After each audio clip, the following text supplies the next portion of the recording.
Okay, it is late. I got the meeting started late today. It's about 9:19, so 45 minutes late. The meeting was going to go until 10, but I'm going to go as long as I can, and those who can hang in, or you can still see the recording. So I'm going to go over the expectations for this class. Again, just in case you're wondering, this is J250. Introduction to, or it's called Drugs and Crime.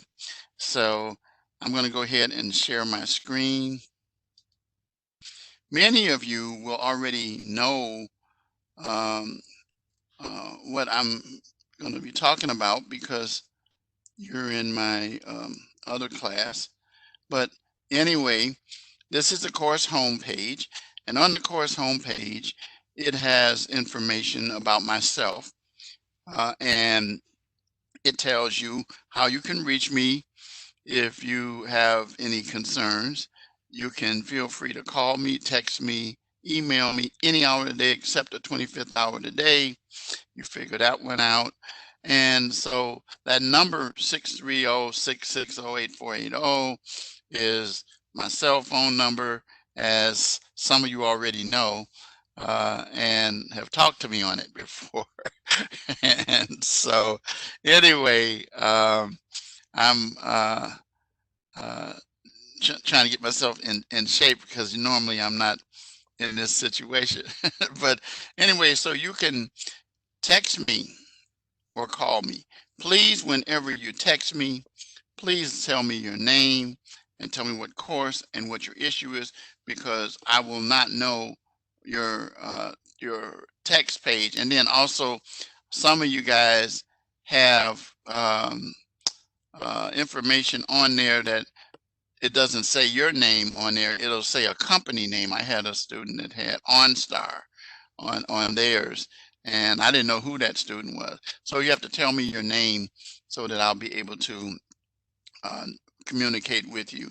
But feel free to do that, and it's a joke, but it's real, and I encourage you to use it. 25th hour of the day, don't do it. If you do it the 25th hour of the day and I don't reach you back, then don't be surprised. All right. So anyway, rubrics are very, very, very, very important in my courses. That's highlighted, and rubrics are in each of the written assignments. And I remind students to not only pay attention to rubrics, but pay attention to the information at the top here, which some of it is in the rubrics, but some of it is not.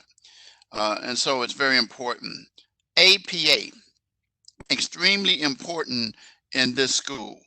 And we provide a lot of resources to help you with APA. And we're going to see an academic integrity video in a few minutes that explain why we're so serious about citations in the body and references at the end when it comes to integrity. And so APA in all, did you hear me? All of your papers. Now you're going to discover something really neat about this class. Your written assignments are going to be in weeks 2, 3, 4, and 5. When you get to week 6, and I'm just going to show you so you'll see what I'm talking about. And this is looking ahead, but I'm showing you. Your assignment will be, of course, your discussion post, and then your final exam, and that there will not be a written assignment in itself. All right. So weeks 2, 3, 4, and 5. You have really basically 4 written assignments in this class, and you need to be aware of that.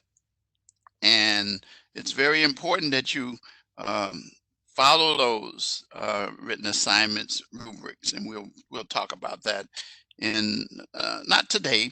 I'll talk about that next week when we come on. APA, very, very important, as I said. Citations in the body, references in the end, Roman 12, cover page and reference page. Critical thinking.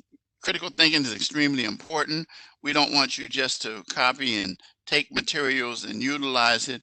We want you to make sure that you include some analysis. We want you to um, take the information and respond to it in your own words, but then also with some ideas about challenging some of the things that you do, or make comments about it as well. So critical thinking is one of our major transferable skills. I am known as Mr. Critical Thinker because I went to law school and my training was in the Socratic method. And the Socratic method is the method that teaches us to answer questions with a series of questions. So critical thinking is very, very, very important, but I'll talk about that in a little bit. So now this additional course information, I want to remind you that with those papers that I just talked about for weeks 2, 3, 4, and 5, 2, 3, 4, and 5, 4 papers, people, and you're going to find out something's in common with all 4 of those papers. But again, we'll talk about that next week. When you do your papers, do not rely heavily on the textbook. Do not rely heavily on the textbook. You are going to be required to conduct research, and you'll see next week the parameters of the rubric and how it's set up for your 4 written assignments. All right, but you will lose 2 points if you don't conduct research. That's in addition to what's in the rubric. I already told you about APA. In addition, you'll lose a point if you don't have a cover sheet. That's also in the rubric as well. And then here are some helpful resources that can help you. And one of the things that's very important is the guide. You can click on these links and they will lead you to, and it tells you here that APA, right now we're in 6, but it says we're moving to the 7th edition. You can use 6 this summer, but starting in the fall, everyone must use 7th edition. And so actually they're starting to teach people how to use it. And if you hover over any of these words, it will take you, for example, for APA, takes you right here, and it gives you some information. Notice it says 7th edition because it's setting you up to help you. Those people who are due 6 might have a little issue with transferring over. Those who have not, starting with 7, will be actually okay because there's some variations. And actually, looking at the 7th edition and the seminars that we took, I think 7 is easier for students to be able to use. And so you can come here and you can find information. It leads you to videos and all kinds of things. Reminds you about in-text citation, references. Don't worry about annotated bibliographies. But the main ones are in-text citations, references, how to properly set up, articles and legal resources such as cases and statutes, and then in-text citations. You click on that and it will tell you why you have to cite your sources, but we're going to talk about that in a minute. And then it actually shows you how to create them, format them, and everything, so that you have everything that you need there as far as APA. One of the things I want to bring to your attention is that each school has what we call a guide. If you go to a guide, you will see, if you scroll down, School of Justice Studies. Here it is, right there. And you will see it, and it helps you with research, data, writing. Also, once again, there's APA. Tutoring, which is very, very, very important. We encourage students to get tutoring, even if you're not in trouble. It can help you out. The tutors are actually students in the school who have been specially trained through work study to be able to help you with APA and issues that involve your written assignments. They will not do them for you, but they will guide you. And then with criminal justice, it actually leads you to some assignment help for some of the classes. Like one of the classes in here is Introduction to Criminal Law Resources, Drugs and Crime. And if you click on that, it will help you with your different assignments. You click on that and that allows you to see a video that's about 2 minutes and 30 seconds and helps you with your course projects, which we'll start talking about next week. Recommended library, and then credible sources. If you start to use in the habit of using the Library and Learning Center, you will have credible sources because of the fact that they've been vetted already. Okay, so now let's go back to the online library. Let's close that. Then let's close that. And so it puts us back here. One other thing is that it also has some information about transferable skills here. You can find it, but I'm going to show you a resources tab that also has it. And you can find more information about the 6 transferable skills that we're going to talk about very briefly tonight. Noodle tools.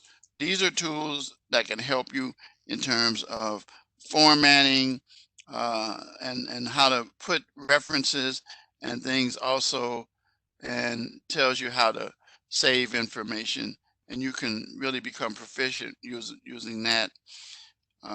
We have technical support. If you do, get accustomed to PSC.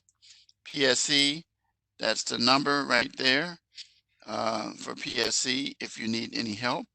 However, and they're 24/7, but if you go down to the bottom of any page, not this because you're not really you're in a resource, but I'll show you when you get to it. At the bottom of every page is the phone number, so you don't have to worry about remembering or writing a number down. Grammarly. All of your papers will be run through Grammarly.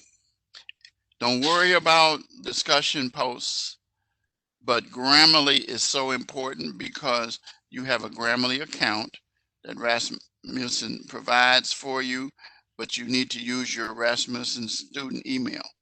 Make sure you check the box when you set it up that you can use plagiarism to check yourself. And what plagiarism does is it gives you a word count of how much information that you got from sources that you researched. If your word count, because I run them through, is above 25%, then you're going to lose whatever that corresponding percentage for your grade. So if the grade would be 100 and you got 30, then you're going to have a 70 at the most. And you won't be able to get beyond that because you'll lose 30%. Plus, I have to report it to the school. And if I see you doing it too often, I'm going to refer you to tutoring to help you deal with the Grammarly.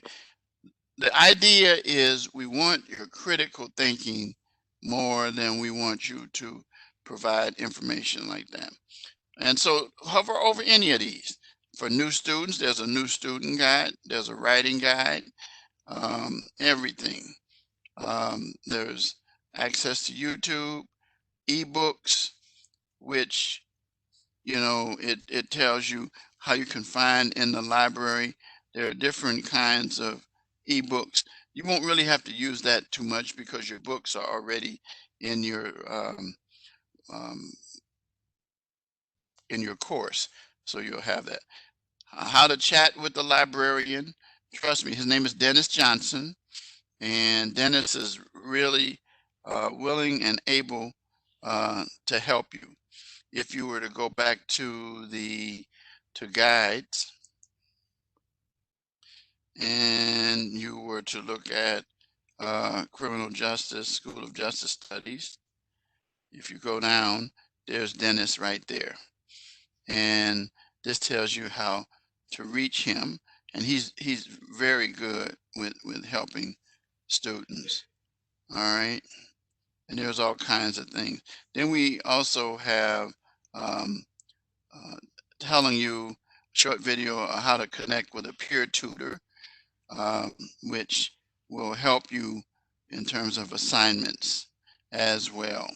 These are students, again, that are the top in the classes, A and B students. Bethany Marston, she deals with the Learning Center, and she's here to help you as well.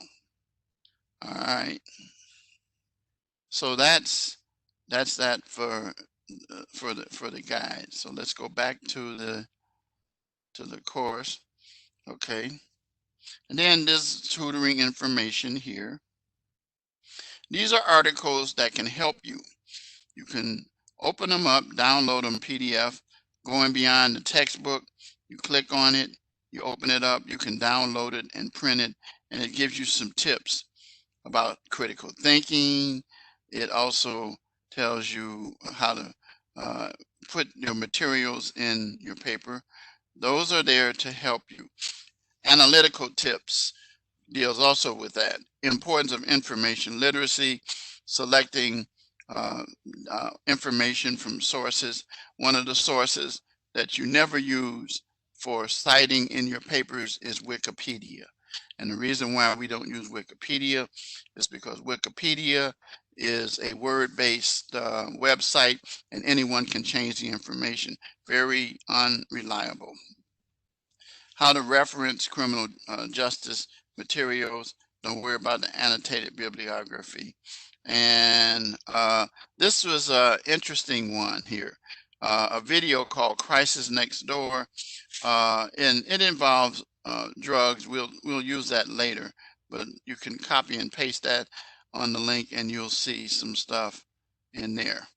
Critical thinking video, copy and paste this to your browser and it will show you.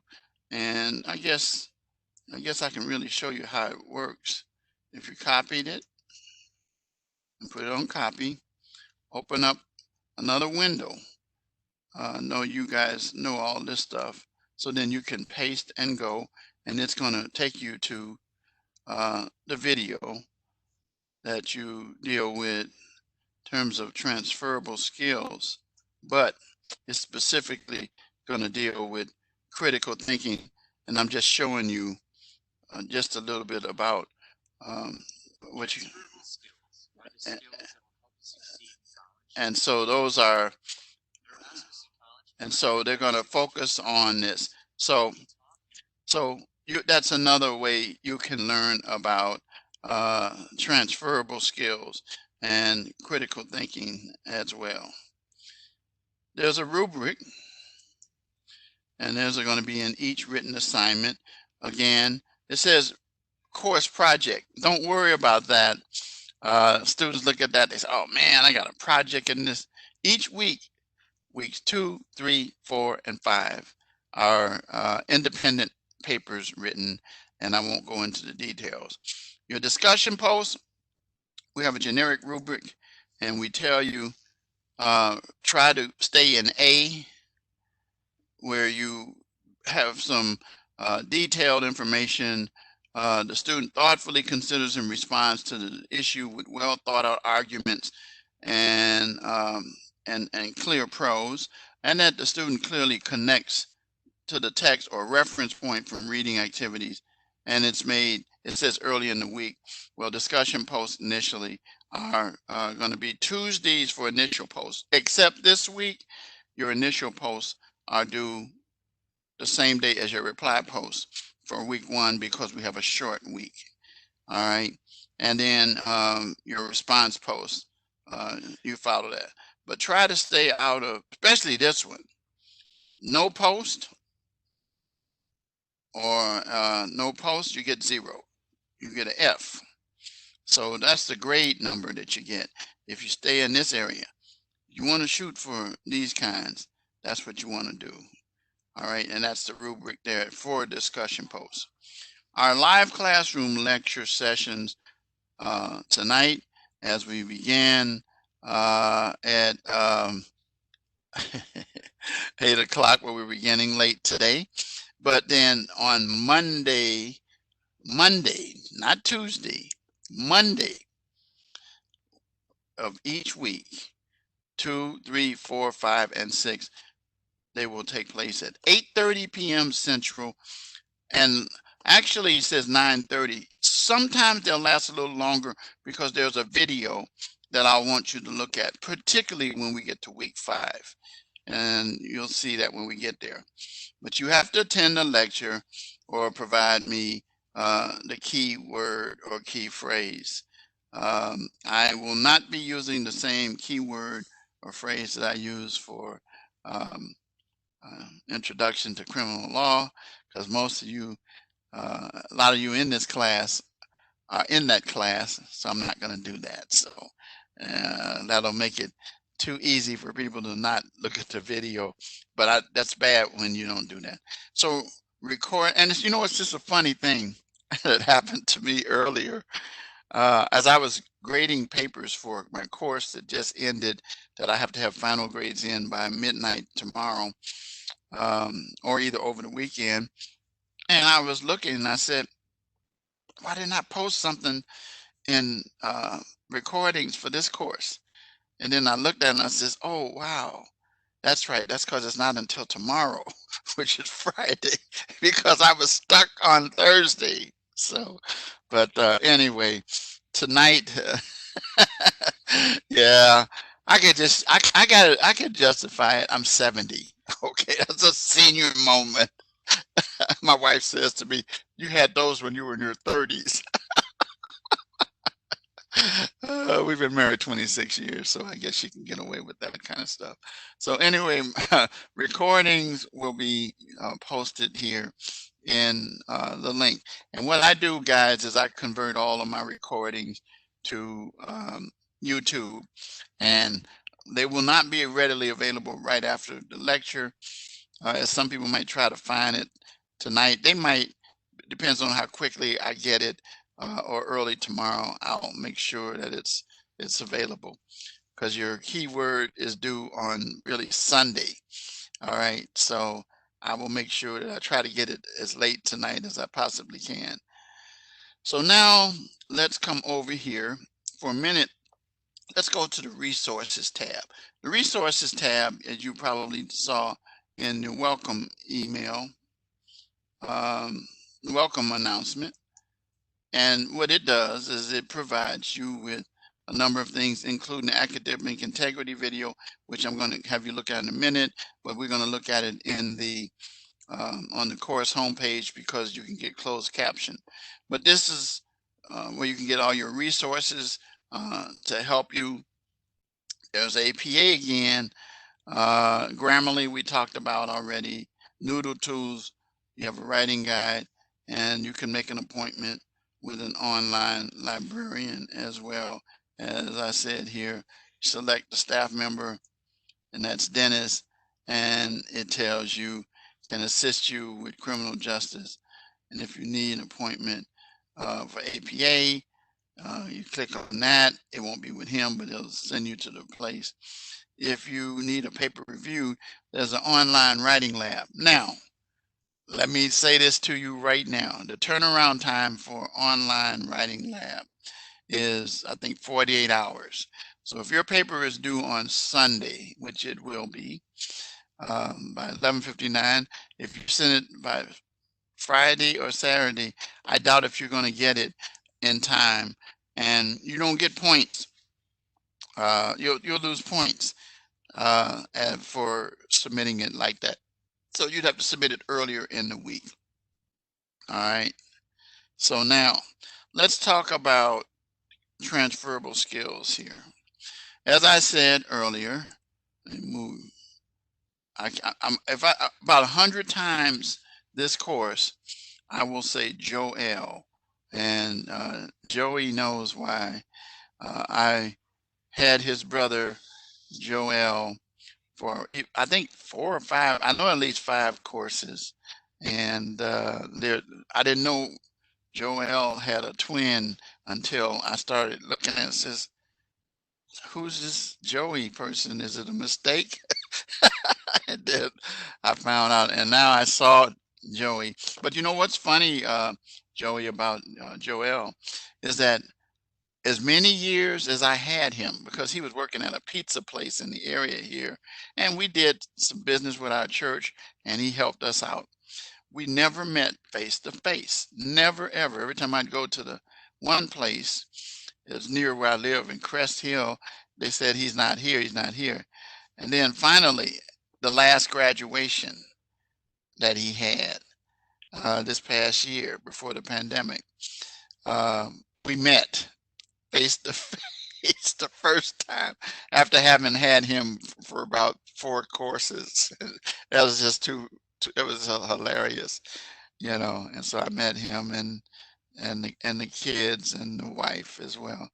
So anyway, so now I'm, it's so I got I got Oyola North and Oyola South. Oyola North is up here. Oyola South is down in Orlando, like his last name, down in Florida. So anyway, just a little digression there. So your critical thinking, as I already said, is very important, where you deal with giving me information where it says here, if you read it, improving thinking, including problem solving and creativity, applying intellectual standards. What we want you to do, again, is to analyze the materials that you come across. Now, you're going to notice that these first 3 are skills developed internally. The others are for external and for dealing with others. Digital fluency. Everything is digital now. Everything. When I came out of law school in 1978, there was no such thing as, I used to tell my students all the time that when I was in college and law school, that my internet didn't crash. They say, what kind did you have? The answer was none. And the first one that came along later on after that was AOL, the thing that says you've got mail. You all might not even know about that, but it's still around. There are people who got that. And so anyway, the point of the matter is digital fluency is such now that we now have classes, because if it wasn't for digital fluency or digital systems, we would be interrupted by not being able to get into the buildings. But we can continue on with our programs, as those people in criminal justice will learn. All of our classes are online as well. So we want you to be able to be very good at using digital tools. You're going to use them in employment. Information literacy, I've kind of talked about that. Never use Wikipedia, but use credible sources. Oh, you remember AOL? Oh, God. You were a little kid because AOL dial, you had to use your phone lines. And now a lot of people don't have, I don't have a phone line in my house. Do you have a phone line?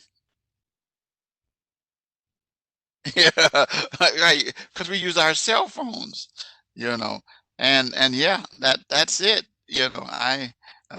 so yeah, yeah, well, they did as that. I fit that mode.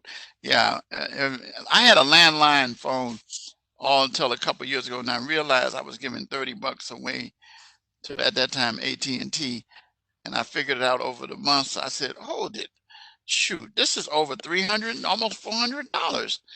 $360. That's how much I was giving away. No, we're not doing that. So anyway, then they said, well, what if you have to send somebody something, by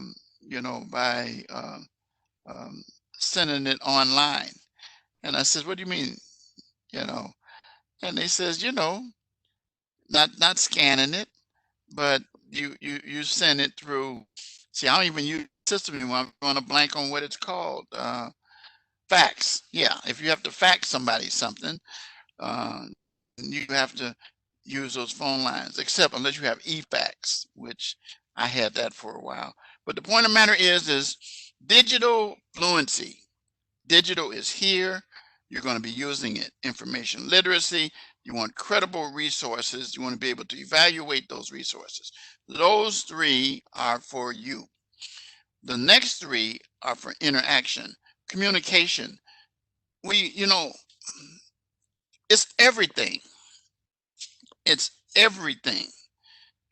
Displaying things in writing, reading, speaking, and understanding verbal language.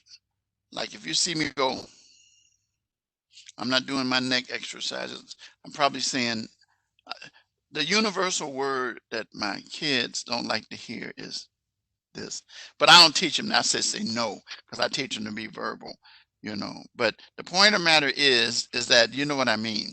Um, if you, for example, don't understand the language of a person, you can also, you know, say, like for example, I speak a poquito en español, so I can do this at the same time, poquito en español. So that's little, right? And I can teach you guys how to speak Spanish while we're on it.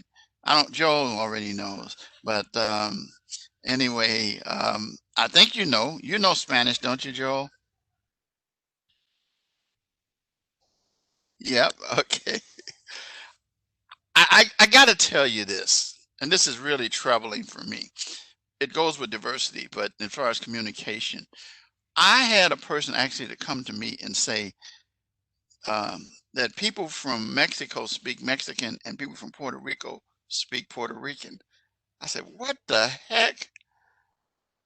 What is that? I know the different cultures. I said, but it's Spanish.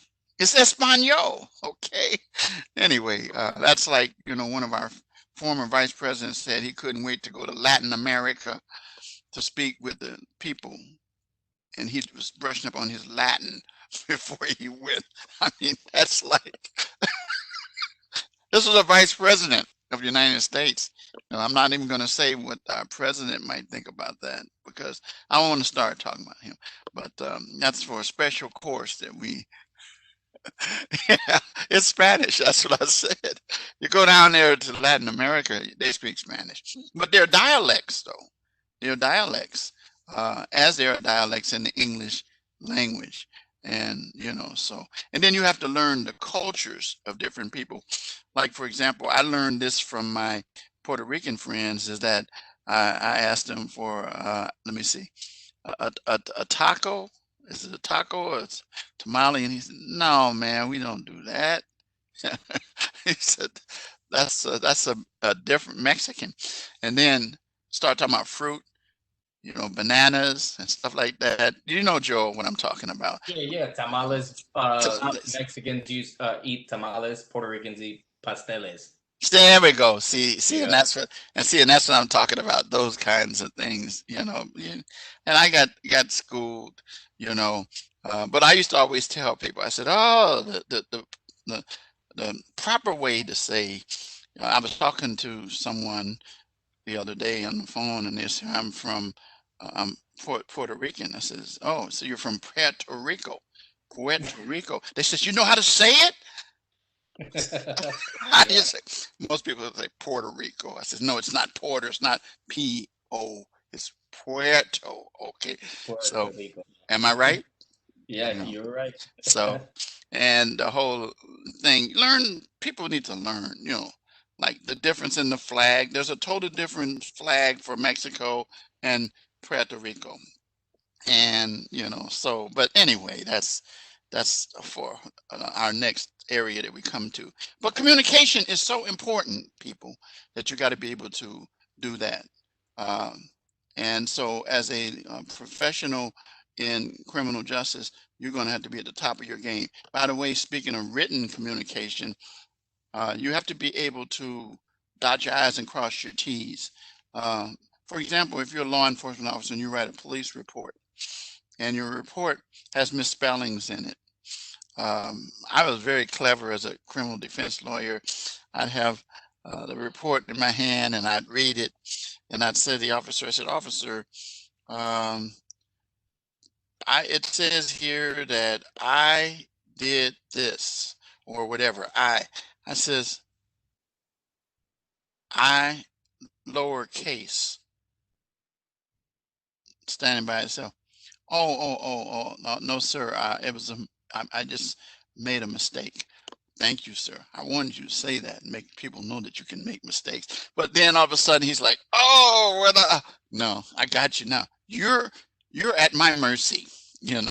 So, and then, fumbling around. So, you know what I'm talking about. It'll make you get thrown off course, and it might produce some unprofessionalism, as one person on the stand when we were using grammar with them in cross-examining, they started cussing, and the jury then leaned back and looked, and I sat there like I was Vinny and my cousin Vinny, like if you saw the movie, you know what I'm talking about. Did you see the movie? Did you ever see it, Joey? I probably have. I'm more. Yeah, with Joe Pesci, where he's the defense lawyer, and Oh yeah. when the judge says the Ute, he said, "What's a Ute?" Yeah. So he said, "Oh, I'm sorry." He says, "You," but anyway, yeah. But that was so. Anyway, I'm just saying. So I would do that, and lawyers, we do that. That's part of our job. As police officers found when I represented them as a defense attorney, I was able to help them out in the same way. So anyway, communication is very, very, very important. There is no excuse for poor communication and written reports. If you make a mistake, for example, final one, I'm gonna move on to this. Here's one, and I love this one, that I had a case that I won only because the report had a date that didn't exist. And it said that the incident happened the 31st of April. And that was what was in the report, where I finally got them to recognize that they had messed up and made a mistake. So when I did my closing argument, I pointed out that they were both, the witness was wrong, the police were wrong, because they said this happened the 31st of April. I said I learned a poem when I was a kid, and my grandmother taught me, and she said, remember this poem, child, so you can remember, how many days in a month. 30 days has September, April, June, and November. And I paused when I said April. I said April. Repeating, 30 days has September, April, June, and judge says, move on, counsel, you made your point, So, but the bottom line was I won the case because the report had the 31st of April in it. And the witness said it was 31st of April. So you see what I mean by properly having your writing in there and how it can make you look really bad. Diversity. We work with people from all ethnic groups, all backgrounds, cultures, like some of the things I talked about a few minutes ago. People need to learn and appreciate the differences that people have, and that we're actually a country, as some people deny it, we are a country of immigrants, and only the Native Americans were the ones that were here, not Indians. Everybody knows what I'm talking about when I say that. We got to learn how to appreciate the differences that we have, but we can teach each other. Um, quick story from me, Joel, and you'll appreciate this one. I had a good friend. Well, I still have him. Um, he was a law student of mine. His name was David Delgado, and David used to try to teach me Spanish in law. I says, please don't. I'm having trouble with it in English. But later on, David would worked together in a law practice as a consultant for me and another guy, and we represented a gang in the Chicago area called the Latin Kings. And these were, you had Puerto Rican, and then you had Mexican gangs, and we had to speak the English, speak Spanish, and he would do the translating for us. And then we learned different things from the variations of what not to say if you were talking to a Hispanic person, and assume all Hispanic people don't come from Puerto Rico and from Mexico. Okay, there's a whole lot of places where people have those. So we got diversity. That's my point, is that we need to respect and we can learn from each other, and ignorance is not bliss. And so as far as diversity is concerned, one thing I like about Rasmussen is that they're committed to diversity. It's one of our transferable skills, but we also have a diversity and inclusion committee, and currently I'm on it, and we're going through this book right here called Blind Spot, and it deals with hidden biases of good people. And it's a very interesting book, and it tells you how people have hidden biases that come out, and we need to do things like this. And that's what Rasmussen promotes: diversity. They've promoted in employment opportunities.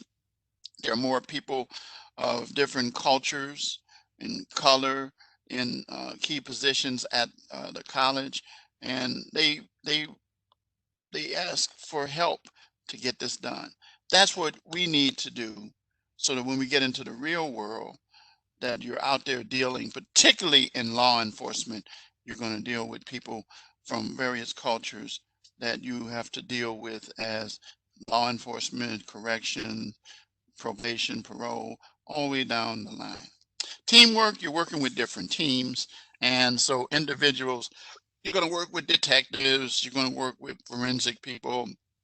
You're going to learn that, I won a case because I listened very carefully to the medical examiner and used his report, and he was on my team, and it helped me win a case. But you have to recognize that you use teamwork. How do you do teamwork in this course? You do teamwork because with discussion posts, where you're going to collaborate with your classmates and dealing with that. Ethics and professional responsibility. Ethics will help you to succeed and do well, and you will find that it will keep you out of trouble. It will keep you from getting bad grades. It will keep you from losing your jobs, and it will keep you from going to jail, as law enforcement people are finding out now that are unethical. And you need to be professional. We have a code of conduct in every area that we work in, and we are taught as lawyers, as a probation, parole officers, law enforcement officers, and all those different regulations that your department agency have. So anyway, put these all together. These are some skills that employers have told us they want our students to be proficient at. Okay. And if you want to learn more about it, you can click on this and you can, again, look at that little video that I talked about. All right, so now let's go back into this page and let's take a few minutes, and I want to share this video. It's about 4 minutes long, and I'm going to take my headset off so you can hear. But if you have trouble hearing, don't worry about it, because of the fact that it's closed caption, and you'll be able to see what the dean is saying. John Mladic, he was the dean, and now he's dealing with the Library and Learning Center. So let's listen to this for about 4 minutes.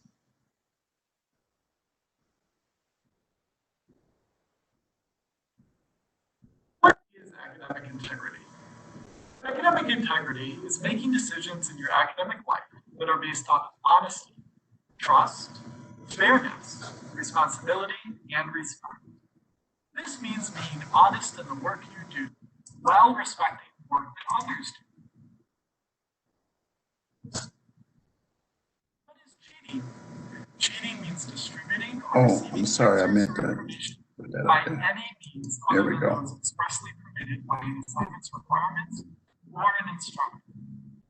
Some examples of cheating include asking fellow students for answers or copying answers during the test, using notes, devices, or materials during the test that your instructor has not approved, purchasing papers from websites or other sources, copying your classmates' work, assisting a classmate in misconduct, and other violations as noted in the academic integrity policy that can be found in all course syllabi. Always ask your professor if it's okay to use notes during the test or to work together with classmates on an assignment or quiz. Now let's talk about plagiarism. Plagiarism means using another individual's work without giving them credit or taking another person's work and making it his work. Some examples of plagiarism are turning in an assignment that someone else wrote, copying words or ideas from someone else, asking by name or source text, mathematical source, or other material without giving the original credit, finding different words like quotation marks, or using someone else's ideas and voices but change and improve words to make it sound like the words of their own. Plagiarism is not just about written words and ideas. It's possible to plagiarize images, graphs, coding, or video as well.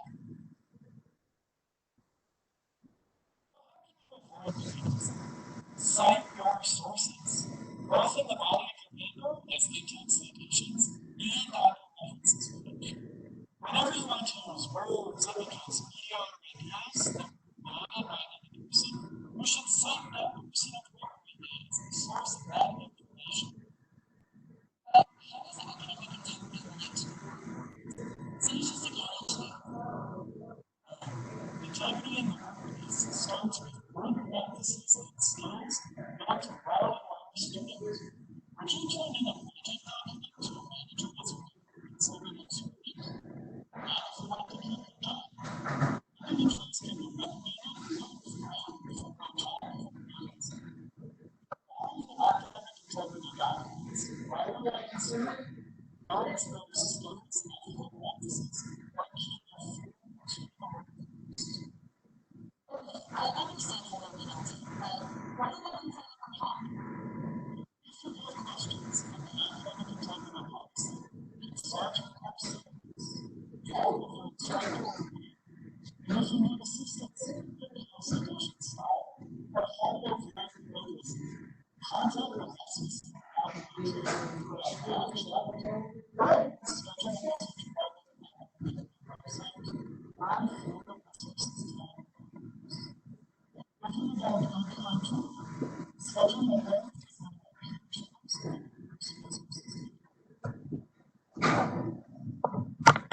So you see the connection between academic integrity and APA very clearly because of the fact that it sets the stage for it and it keeps you out of trouble. In this video here, you can look at it anytime you get ready, just copy and paste and put it over there and then you can see it there. All right, this is also some information again about APA, and if you click on that, it'll lead you just to show you where it leads you. You've already been there. So I have cross-referenced a lot of stuff. No excuse for any of my students not to have gotten an understanding about APA, but it's all over the place. The writing process, you can click on that. All right. The welcome announcement. Well, let's withhold that. Let's make that less. Let's talk about the welcome announcement, which you guys already saw, told you about, and all these things that are highlighted. Pay attention to them. The student lounge has information about who I am. I shared that with many students, and I learned things about my students by looking at the student lounge as you learn about me. Your course mail, that's your mail within this course. Now you have your own student, as we call it SMAIL, not snail, SMAIL, which stands for student mail. And it's, it kind of follows your name. And so you find your email as a way to be able to communicate in the school, through the school. But then the course mail is designed specifically for this course and not just for the general school. So you can reach me through the course mail, or either, and I recommend reading and checking your emails all the time, because I send information to help you out there in terms of that as well. And then um, the syllabus, which I'm going to talk about in a few minutes. The course calendar, I'm going to show you that. General course questions. This is found under the discussion post section. And if you go to the discussion post section, you will see first the student lounge. That's what I was talking about a few minutes ago. And you can see that only one student so far has posted something about it, but then I posted mine earlier, and you can read a lot about me. Some of the people responded to my post as well. So, and you can't see everything in there. But then also in the under discussions, there is a section called general course questions, and you can post a question that, as it says here, that anybody can answer, including me as well. And you can post the answer as well. And so, and then there's your week one, and then each week you go down for discussions as well. So you have course questions as one of the things that you see, along with your resources tab, which you guys are now familiar with. Your report tab I never use. It gives you access to your grades and grade book and so forth. And then this is some information that you already know about, as well as this. And so that's the welcome announcement. That'll be there the whole time during the whole course, and you'll be able to see it on the course homepage. Before I get to the week one announcement, I want to just quickly show you the course calendar. You can access your course calendar up here at the top. Here it is. It says next to resources calendar. But I have something that you don't have called tools, course tools. And that's what all of us professors have access to. So I click on that, the course calendar, and it opens up the calendar specifically for this course as well. So, and it tells me, you see we started Wednesday, and if you click and open it, it gives you information about what you're supposed to do during this first week. The live lecture that really, I don't know, why is it on the 13th? It should be on the 14th. Yeah, I thought I had put it over there. But anyway, wait, it doesn't belong over there. It belongs right here. And so that could be why some people aren't here. But anyway, in the announcement, I think I had the right, and then in the email, I had the right time as well. So notice what happens is your initial post and reply posts are due tomorrow. Notice what happens starting next week. Your initial post will be due on Tuesday. Then your reply posts on Saturdays. And then it goes all the way through your first assignment, which pretty much this week is the quiz that you have each of the weeks. You'll have some stuff to help you prepare, which I'll show you. It's a practice quiz, and it is a time quiz. Okay. And then our lectures, you see, are all Mondays after that. So you have an advantage here. And then next day you have, if you're in my Introduction to Criminal Law, you have it Tuesday and Wednesday. So all three of my lectures for the second part are by Wednesday, which is good, not Thursday or Friday. So then if you go flick the next page, which is September, the course ends the 18th. That's it. It is all over before you know it. So it's a pretty quick turn on in terms of time. This calendar is there in your area. You can pick it up and look at it anytime you get ready. It has everything you need to know when assignments are due and when things take place. All right. So now let's go back to the course home. And each week you will see an announcement. And the announcement will tell you what the topic is. Psychoactive drugs, categories, effects on the body, classification, controlled substance. That's the topic. These, you read chapter 1 and 2 of the course, and dealing with that topic. Then you also have I think your class is the one that I send the PowerPoints to as well. I think. Did you get PowerPoints for chapters 1 and 2 in this class? I am checking right now. I believe so. I got in my inbox PowerPoint week 1. Yes. Yes. Okay. Because I was going to say in the drugs and in the Introduction to Criminal Law, there is none because of the fact that you have PowerPoints. Yeah, you have PowerPoints in both of those. So these PowerPoints are used to help you to go through the chapter. And then these are the different topics, and you'll see areas and activities that can help you. Do not forsake them. I'll show you why not. And then this tells you our lectures Friday, just like I had it here.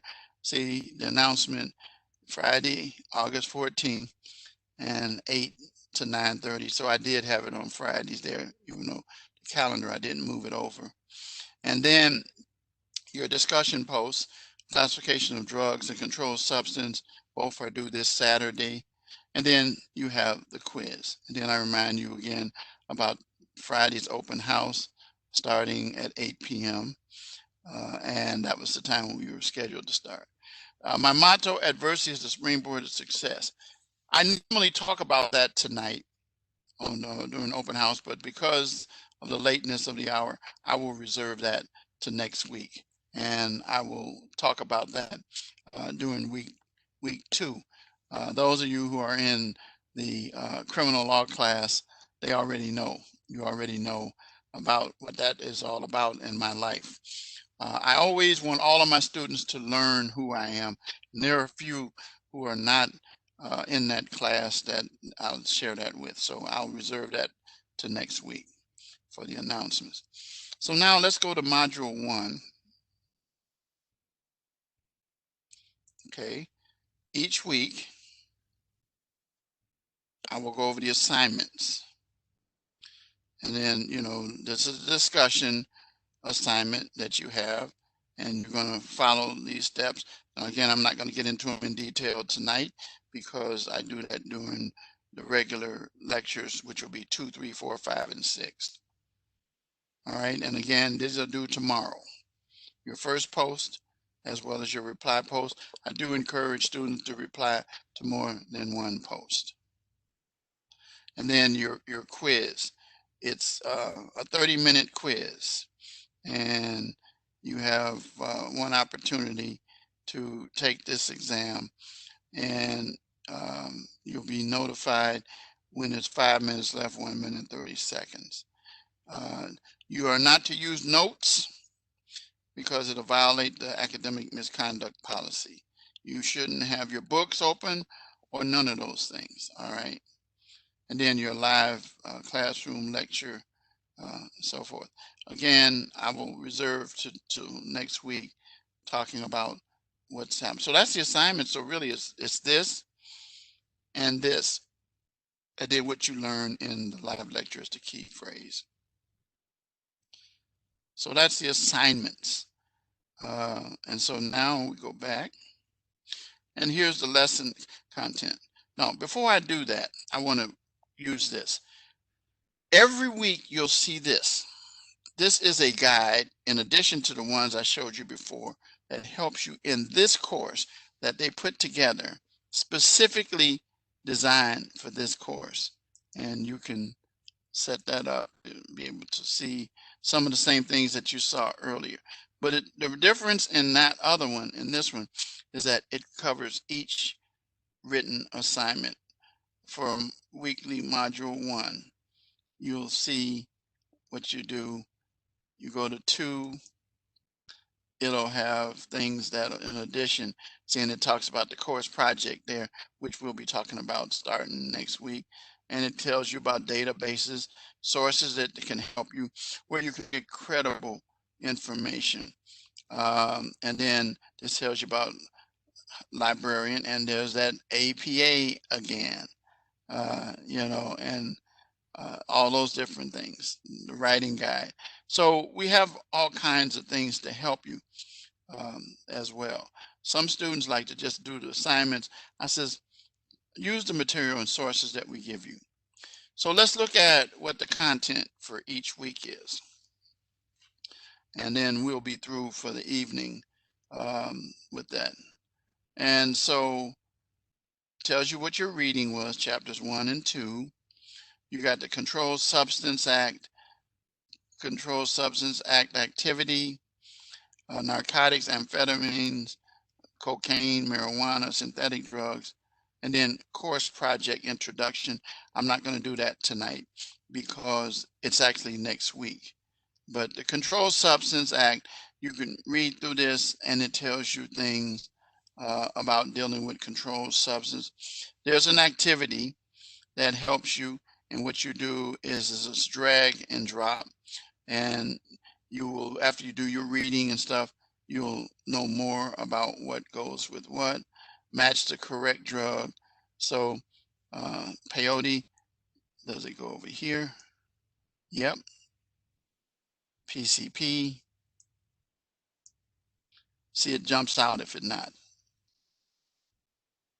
Then anabolic steroids. Won't go there. It goes up here. And then Valium, of course. So you do that and you do the next one and you go on. Okay, so these are tools that will help you with your research that you need to do. And then down here, you could open this up. What are narcotics? And it helps you to go through and read that. Then you can close that up. Amphetamines, cocaine, marijuana, synthetic drugs. Take time to go through and look at this. And then this is the course project, which, like, again, I'm not due tonight. Notice what it says. I told you it was only 4, so don't worry about that. We'll deal with that next week. So these are things that can help you. Now, I thought they had, no, they don't. I forgot. There is no practice quizzes in this one. The practice quizzes are in the introduction to criminal law. They didn't put any in this one. So you got to make sure you go over the materials to get ready for the quiz. And actually, if I was going to go into my little story, but I'm not. So I'm going to adjourn tonight.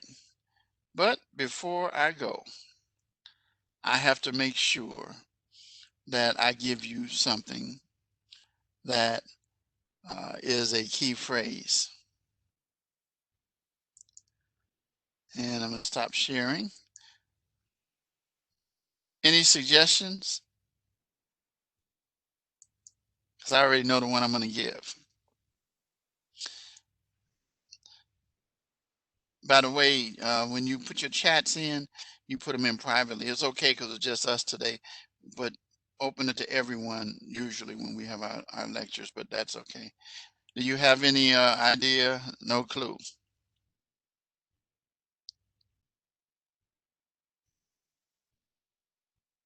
The key phrase for today is No clue. My brain is pretty fried today. yeah, okay. How about drugs and crime? Yeah, sounds good. That's it. I said, that's too easy. Well, anyway, that's what it is. Okay. Yeah, so you give me that and you get your points. Now I could hear somebody say, you didn't say what the key phrase was. I says, you didn't listen to what I said.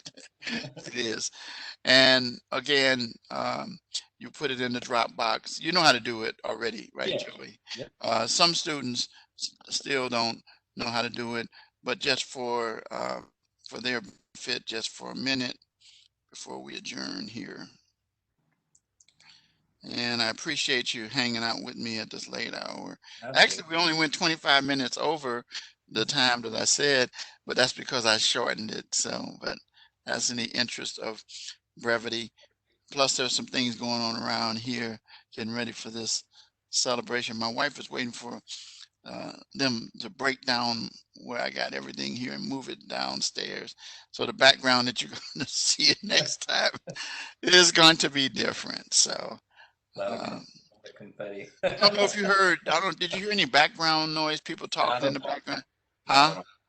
See, because my wife a couple times said Richard, and she forgot I was on, but you couldn't hear her. So, but there's all kinds of stuff. We don't have any um, um, cuss words going on in my house unless somebody got it on TV, and I tell them turn that down. So, okay, here you go, right here.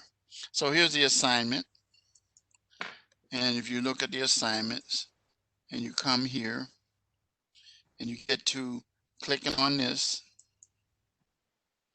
and then it tells you to begin. And then here's a question one, which is only one question. You type in what the key phrase is, and then hit save and submit. And that's it. So that's what you do, isn't it? Yep, that's exactly Yeah, right. and then save the answer. You can put it there too. So those kind of things. So I have students sometimes that put all other kind of stuff.